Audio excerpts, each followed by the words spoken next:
The warden's hand trembled as he held the phone, listening to the death row inmate's final request. Not a priest. Not family. Not forgiveness. Just 5 minutes with the dog he hadn't seen in 14 years. The prison fell silent because what they didn't know yet was that this simple wish would unravel the most devastating truth anyone had ever heard within those concrete walls.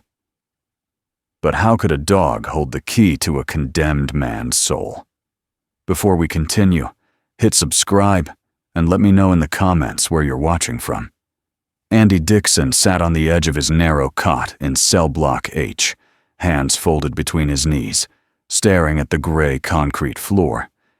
He was 58 now, though the years on death row had carved him into something older, weathered like driftwood, left too long in salt and sun. His hair had gone white. His shoulders curved inward, and his eyes carried the particular emptiness of someone who had stopped fighting time. 14 years he'd been here. 14 years since the jury foreman had stood and spoken those words that became a life sentence in reverse. Guilty. Death. 14 years since they'd walked him down this corridor in shackles, while reporters shouted questions he couldn't answer. The crime was burned into public memory. A convenience store robbery gone catastrophically wrong. 2 people dead, a young mother and the store clerk who tried to be a hero. Andy's fingerprints on the weapon. Andy's face on security footage. Grainy but unmistakable.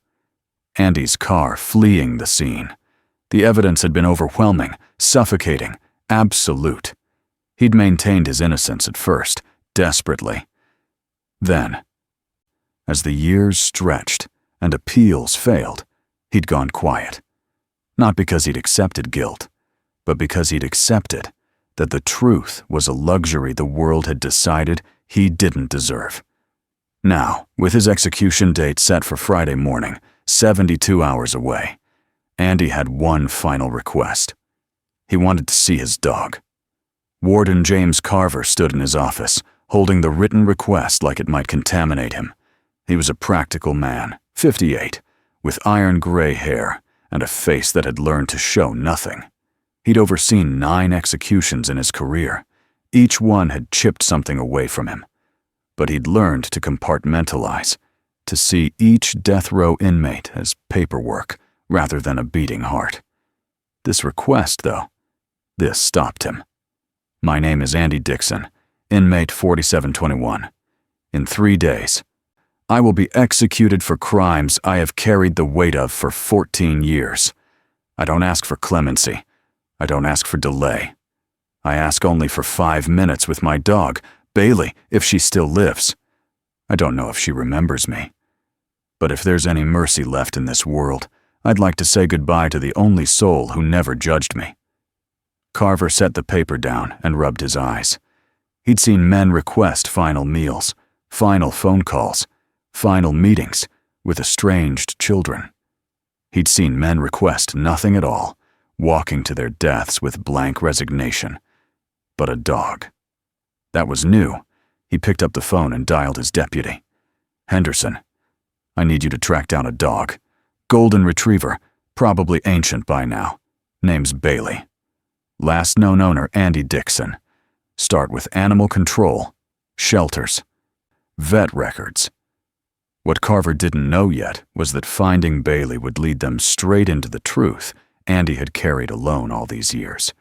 A truth so crushing that even speaking it aloud would have sounded like a desperate lie.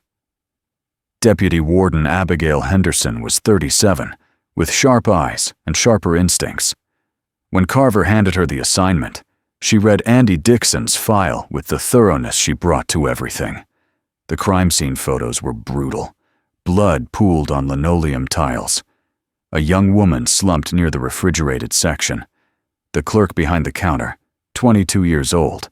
His life ended over $273. The evidence was damning. Andy's fingerprints on the 9mm Beretta. His face captured at 3 angles, entering the store, pointing the weapon, fleeing. his car recorded by traffic cameras 6 blocks away, and in his apartment, hidden in a heating vent, the money, still banded, still blood-stained. Henderson closed the file. Her job was to find a dog, nothing more. She started with county animal control records from 14 years ago. Andy had lived in a small rental house on the eastern edge of town. After his arrest, the landlord had cleared the property. But there was a notation that made Henderson sit straighter.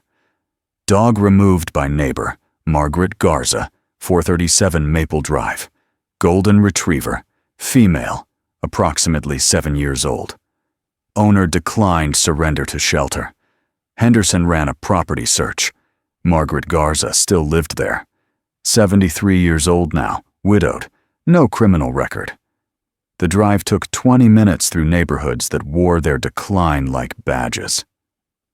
But Margaret Garza's house stood different, tidy and bright, with flower boxes under the windows and a vegetable garden in the side yard. Henderson knocked. The door opened to reveal a small woman with silver hair pulled back in a neat bun, wearing a cardigan despite the warmth, eyes sharp behind wire-rimmed glasses. "Mrs. Garza, I'm Deputy Warden Henderson. I'm hoping you can help me with information about a dog." Margaret's expression didn't change, but something flickered behind her eyes. "Bailey." Henderson nodded. "You remember her?" "I remember everything. Come in." The house was immaculate, filled with the scent of lavender and old books. Margaret led Henderson to a small sitting room. "She's in the backyard," Margaret said before Henderson could ask. 21 years old now, practically a miracle. "I've spent a small fortune keeping her comfortable." Henderson leaned forward. "Andy Dixon has requested to see her. His execution is in 3 days." Margaret's hands tightened into fists. That man loved that dog more than anything in this world. When they arrested him, Bailey howled for 3 days straight. The landlord was going to shoot her. I took her in. Why? Why take in the dog of a convicted murderer? Margaret stood, walked to the window. Because I knew Andy Dixon. Not well, but enough. He was my neighbor for 3 years. Quiet man, kept to himself. But every evening at 6 o'clock, he'd walk that dog around the block. Rain, snow, didn't matter. The way he talked to her, gentle, like she understood every word. The way she looked at him, like he was the only thing that mattered. She turned back. I've lived 73 years. I've learned to read people. That man, whatever he did or didn't do, loved that dog purely. So I kept her, waiting, though I didn't know for what. Maybe for this. Henderson felt something shift in her chest. Can I see her? In the backyard, beneath a shaded oak, Bailey lay on a cushioned dog bed. She was ancient, her golden fur turned white, her body thin and frail. But when Henderson approached, the dog lifted her head, and her eyes were still bright. She doesn't have much time left, Margaret said softly. The vet says maybe weeks. I've been keeping her comfortable, but she's tired. Henderson knelt beside Bailey. Mrs. Garza, did Andy Dixon ever talk to you about that night? Margaret's voice went quiet. Once. About 2 weeks before his arrest. He came to my door late, maybe 11 at night. He looked terrible, like he hadn't slept in days. He asked me if I would watch Bailey for a few days, said he needed to take care of something. I said yes. He never came back. Did he say what? No. But he looked frightened, not guilty. Frightened. There's a difference. Henderson stood. I'll need to arrange transport for Bailey to the prison. Margaret nodded. I'll bring her myself. I've kept her this long. I'll see it through. What neither of them knew was that Bailey carried her own testimony, locked in the only memory that mattered, waiting 14 years to finally be heard.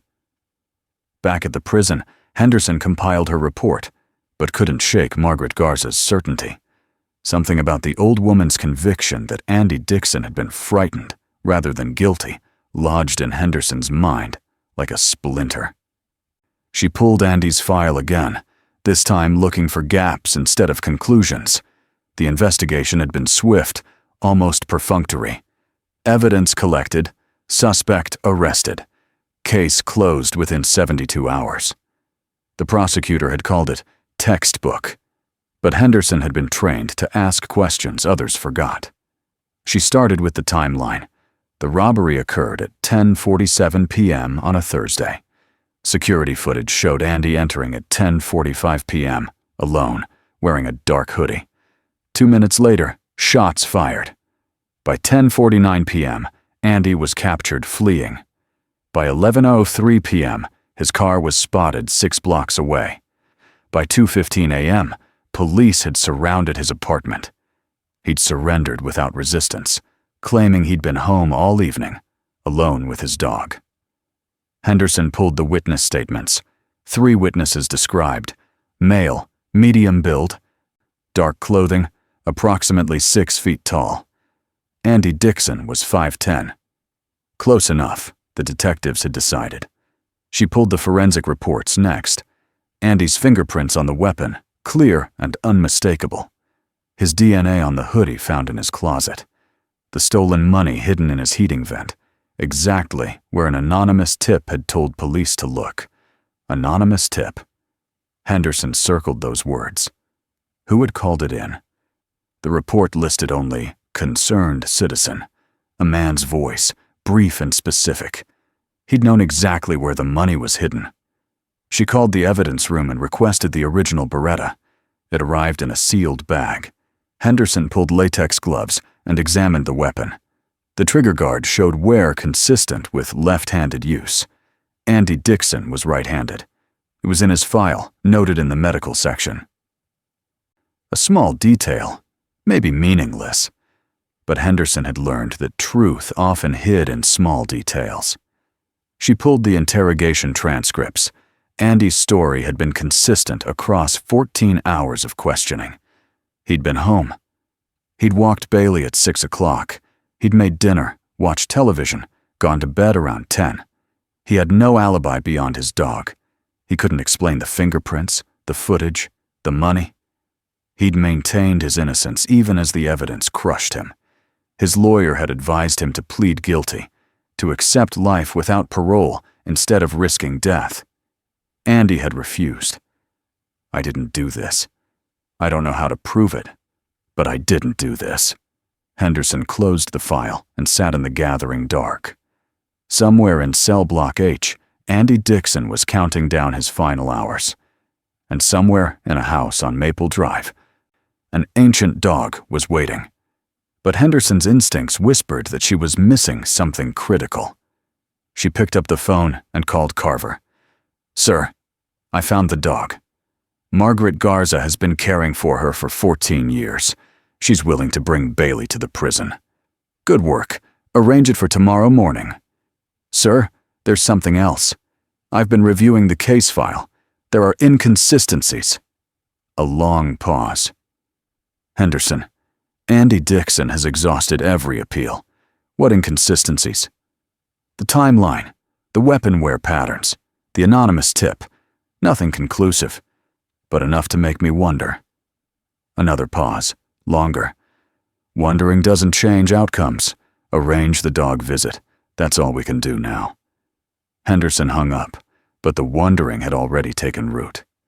That night, she drove to the address where the murders had occurred, to the convenience store that had since become a laundromat, and stood in the parking lot where 2 people had lost their lives. The neighborhood was quiet, residential. Andy Dixon had lived 3 miles away. No connection to this neighborhood, no reason to target this store, no history of violence beyond a DUI 7 years prior. Henderson closed her eyes and tried to see it. Someone desperate enough to kill for $273. Someone reckless enough to shoot in a store with cameras.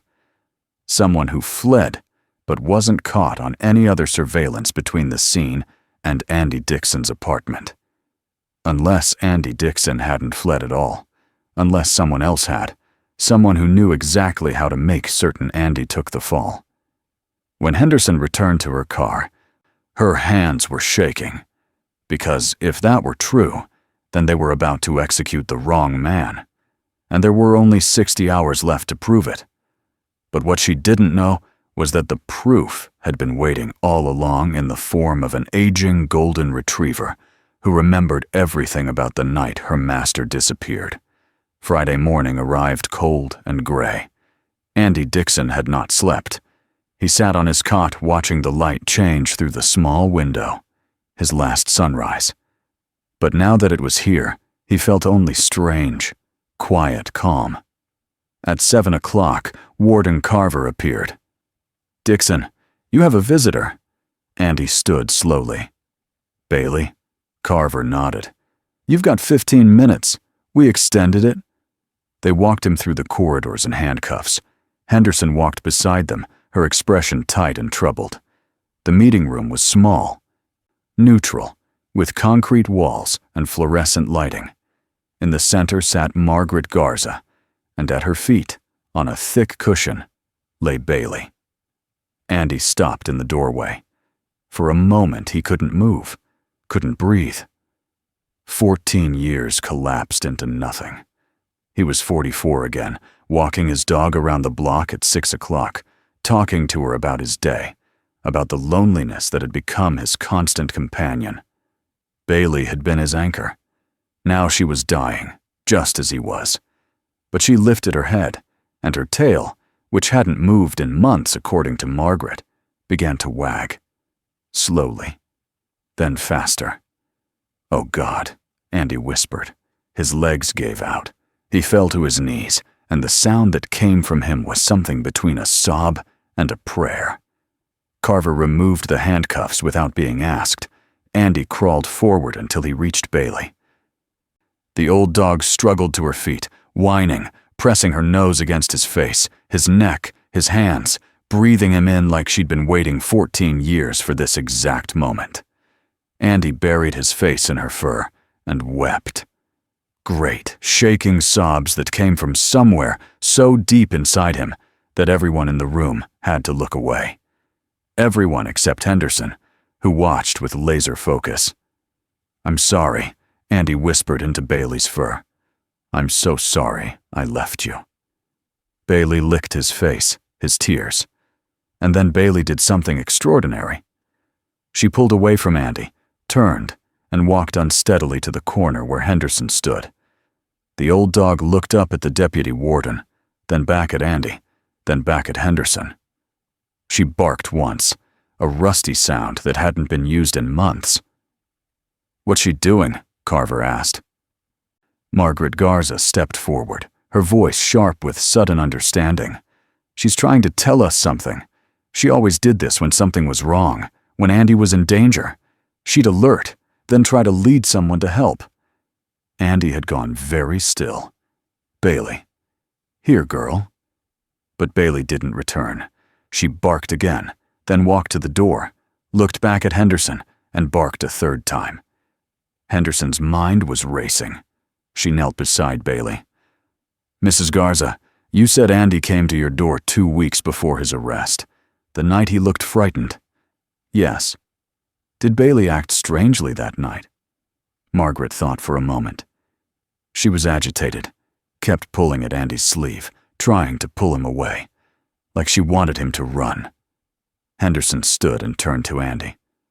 "Tell me about that night." Andy looked at her. And for the first time in 14 years, hope flickered in his eyes. Dangerous hope. "Someone came to my apartment," he said quietly. "Late, maybe 10:30. I thought it was my neighbor. I opened the door. 2 men pushed inside. I'd never seen them before. They wore masks. One put a gun to my head and told me to sit down and shut up." Carver leaned forward. "Dixon, you never mentioned this at trial." "I did. In my first interrogation. The detective said I was making it up, that there was no evidence of forced entry. They said I was trying to create an alibi. My lawyer advised me to stop talking about it because it made me look like a liar." Henderson felt her heart hammering. What did they want? They didn't say. They didn't take anything. They just held me there for maybe an hour. One kept watching the door like he was waiting for something. Then his phone rang. He answered, listened, nodded. They left. That's it. Bailey went crazy afterward, wouldn't calm down. I was terrified they'd come back. That's when I went to Mrs. Garza's house, asked her to take Bailey while I figured out what to do. And 2 weeks later, you were arrested. Andy nodded. 2 weeks later, I was arrested for murders I didn't commit, with evidence I couldn't explain. Nobody believed me. Henderson turned to Carver. Sir, I need to make a phone call. Right now. But before Carver could respond, Bailey collapsed. The old dog simply folded, her breathing suddenly labored. Margaret rushed to her side. Andy crawled back, gathered Bailey into his arms. No, he whispered. Not yet. Please, not yet. Bailey's eyes found his. Her tail wagged once. Twice, then went still. She exhaled slowly, and the light in her eyes transformed from presence to memory, from here to beyond. Andy held her, rocking slightly, his tears falling silently onto her white fur. In that moment, everyone understood that Bailey had stayed alive for this, had fought through age and pain for this final meeting, this final chance to tell a truth only she knew. She had witnessed her master's fear. She had tried to warn, to protect. And now, having delivered her testimony in the only way she could, she let go. Henderson made 3 phone calls in rapid succession. First to the district attorney's office. Second, to the chief of police. Third, to the governor's legal counsel. She spoke quickly, precisely, laying out the inconsistencies she'd found, the witness that had just emerged. I'm requesting a stay of execution. Immediately. We need 48 hours to investigate. The response was skepticism, resistance. But Henderson was relentless. A man's life hangs on this. If there's even a possibility we've got the wrong person, we owe it to every principle this system claims to uphold to look again. At 8:47 a.m., 93 minutes before Andy Dixon's scheduled execution, the governor's office issued a stay. 48 hours. In the meeting room, Andy still held Bailey's body. Carver had moved to his side, one hand on Andy's shoulder. Dixon, Carver said softly, they've issued a stay. 2 days. The deputy warden has raised enough questions to warrant a reinvestigation. Andy didn't move. She waited, he whispered. 14 years. She waited to tell them. Henderson knelt beside them. Andy, I need you to tell me everything. Every detail about those men. And so, with Bailey's body cooling in his arms, Andy Dixon began to talk. He talked about the men's builds, their voices, the way one had a distinctive scar on his left hand. He talked about the phone call, the words he'd overheard. It's done. He's in place. 2 weeks. Henderson recorded every word, because suddenly the pieces were shifting, reforming into a different picture. Not a random robbery. A setup. A frame. A carefully constructed scenario designed to destroy an innocent man's life. The question was why? Why Andy Dixon? The answer came from Margaret Garza. Andy, she said, did you ever wonder about your neighbor? The one in apartment 4B. Andy looked up, confused. Derek? What about him? Derek Sutton. He moved out 2 days after your arrest. I remember because it seemed sudden. He'd lived there for 3 years, then just vanished. Henderson felt electricity run down her spine. What did Derek Sutton look like? Tall, maybe 6 feet, medium build, dark hair. The same description as the fleeing suspect. Henderson was already pulling her phone, running database searches. Derek Sutton. No criminal record. No forwarding address. But when she cross-referenced with social media from 14 years ago, she found a photo. Derek Sutton standing next to another man at a bar, both grinning, and on the second man's left hand, visible in the photograph, a distinctive scar. "Andy," Henderson said, her voice tight. "Did Derek Sutton have access to your apartment?" "He had a spare key. I gave it to him when I first moved in case I ever locked myself out." "And your car keys?" "They were on the same ring." The frame crystallized. Derek Sutton and his accomplice had chosen their mark carefully. Someone isolated, someone who lived alone with just a dog. They'd taken his key, copied it, returned it. They'd planted evidence over time, fingerprints lifted and transferred, DNA collected and staged. And when the night came, they'd held Andy in his apartment while the real robbery occurred, creating a timeline that placed him both at the scene and away from it. Henderson made another call, this time to the FBI, because if she was right, Derek Sutton had likely done this before. And within hours, agents were pulling cold cases, unsolved murders, robberies where the evidence had seemed too perfect. What they found made national news. Derek Sutton, whose real name was Derek Chambers, was wanted in connection with 4 similar cases across 3 states. Professional criminals who specialized in framing innocent people for crimes they committed, letting patsies take the fall. Andy Dixon had been their most successful frame, until an elderly dog refused to let the truth die with her. The 48-hour stay extended into 2 weeks as investigators worked frantically to untangle 14 years of injustice. Derek Chambers was located in Arizona, living under an assumed name. When FBI agents raided his home, they found a storage locker filled with trophies from his crimes. Newspaper clippings, court transcripts, photographs of the people he'd framed. Andy Dixon's face stared out from a laminated article, the word "guilty" circled in red marker. Chambers' partner, Thomas Riggs, was found dead in Nevada, killed in a drug deal 8 years earlier. But Chambers, facing life without parole, cooperated fully. He described the Dixon job with chilling detail, how they'd selected Andy for his isolation and predictable routines, how they'd spent 2 months preparing, collecting evidence, building the frame, how they'd held him in his apartment while Riggs executed the robbery, then planted the money and weapon using the keys they'd copied. "Why Dixon specifically?" Chambers shrugged. "Wrong place, wrong time. He fit the profile. Nobody would miss him." Except someone had. A golden retriever had missed him every day for 14 years. And an elderly neighbor had kept that dog alive against all odds, waiting for a moment she didn't even know would come.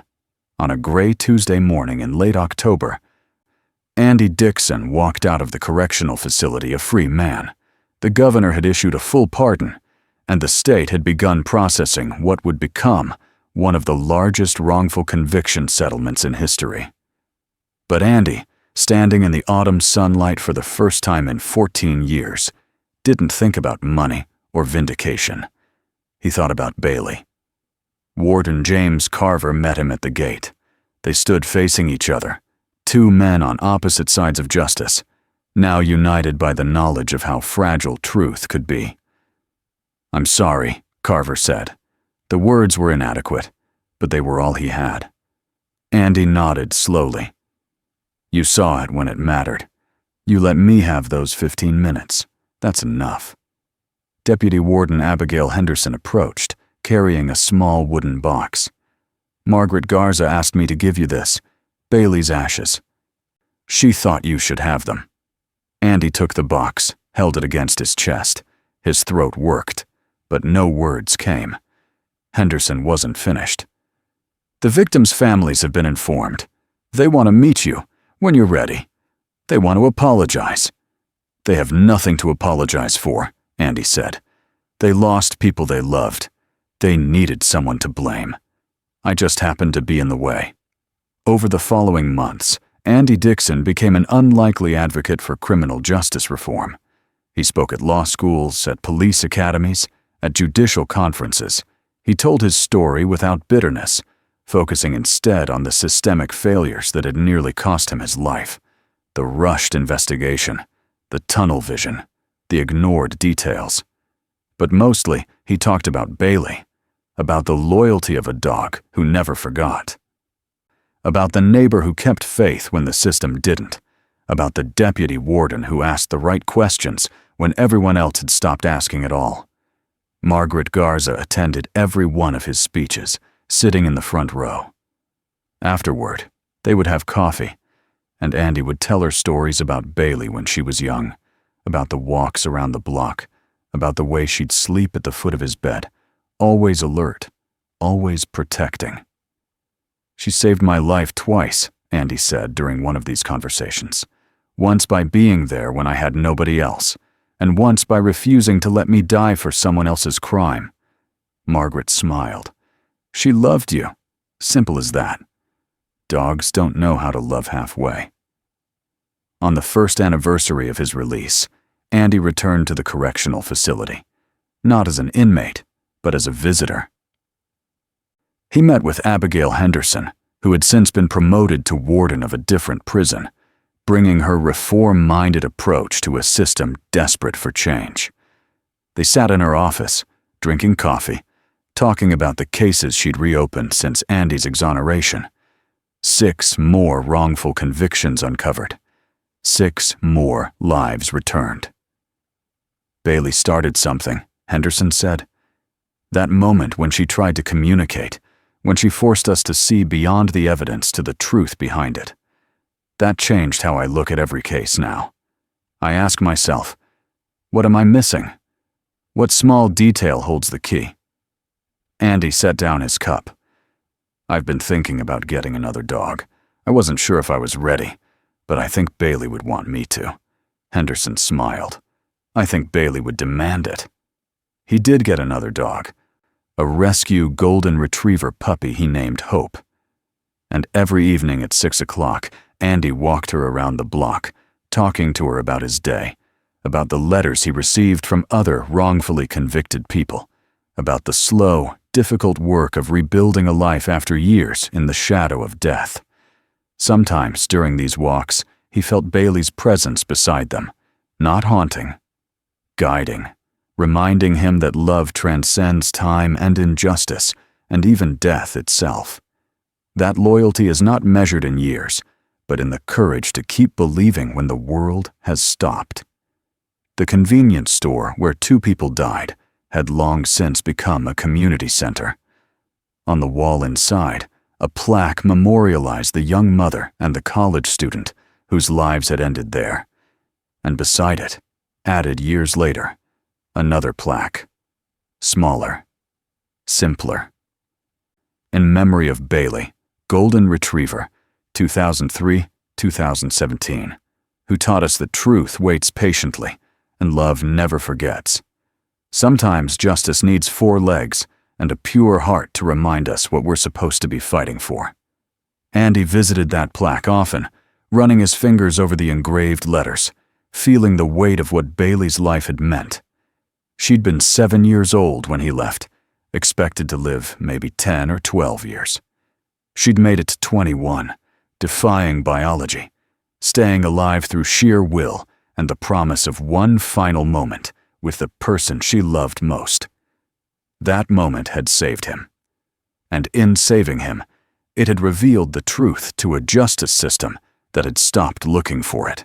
On a cold December evening, as snow began to fall softly over the city, Andy Dixon sat in his small apartment, with Hope curled at his feet. He opened the wooden box that held Bailey's ashes and spoke to her the way he always had, with gentle honesty. "You did it, girl. You brought me home. You brought me home." And somewhere in the silence that followed, between the falling snow and the golden puppy's soft breathing and the weight of years finally lightened, Andy could have sworn he heard a familiar sound, the gentle thump of a tail against the floor, a quiet, certain answer. Finally home. If this story touched something in you, hit that like button and share it with someone you want to hear with. Subscribe to our channel and ring that notification bell so you never miss another story.